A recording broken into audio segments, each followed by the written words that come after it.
पर बैन का Bank Nifty, समर्थन nothing किया going है। anywhere ऐसा तो है eventually. नहीं कि ऑस्ट्रेलिया Then के लोगों को पता ही नहीं कि services, बैन का then रास्ता उनका कभी सफल नहीं होता, कहीं उम्मीद तो नहीं फिर है, वे कहीं भी समर्थन उम्मीद क्यों कर नहीं रहे हैं?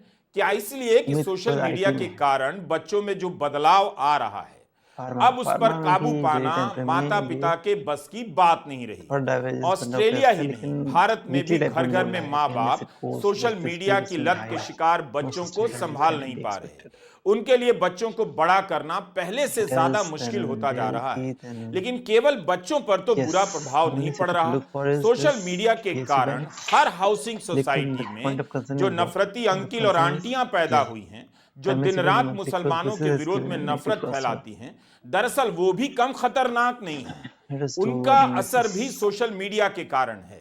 इस बहस में झूठी और नफरती सूचनाएं फैलाई जा रही हैं, वो भी शामिल है। सरकारों का इंटरनेट पे कंट्रोल भी शामिल है। सोशल मीडिया की ये प्लेटफॉर्म सरकार के लिए कंट्रोल करने, राजनीतिक दलों के लिए ट्रोल की सेना खड़ा करने का मैदान बनते जा रहे हैं। तो बीमारी भी आ रही है।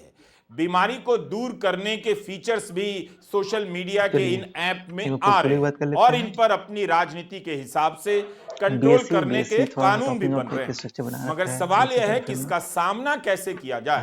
क्या बैन ही तरीका है? हर देश अपने अपने तरीके से सोशल मीडिया से पैदा हो रही इन महामारियों से जूझ रहा है। अमेरिका में 40 से ज्यादा राज्य सरकारों, माता पिता ने फेसबुक और इंस्टाग्राम पर केस कर दिया कि उनका सिस्टम इस तरह से डिजाइन किया गया है कि जो भी इसका चंद घंटों तक इस्तेमाल करेगा उसे इसकी लत लग जाएगी। पढ़ाई लिखाई, खेलना कूदना छोड़कर बच्चे रील स्क्रॉल करने लग जाएंगे।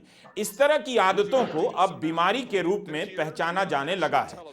अमेरिका की संसद में भी सुनवाई हुई और जकरबर्ग ने पीड़ित माता पिता से माफी मांगी, लेकिन अदालत ने इस मुकदमे में जकरबर्ग को सजा देने से इनकार कर दिया। ब्रिटेन में भी 5 साल बहस चली है, तब जाकर सितंबर 2023 में वहां कानून बना है। दक्षिण कोरिया ने तो 2011 में ही शट डाउन कानून बना दिया, जिसके तहत ऑनलाइन गेमिंग को आधी रात के बाद 16 साल के बच्चों के इस्तेमाल के लिए बैन कर दिया गया।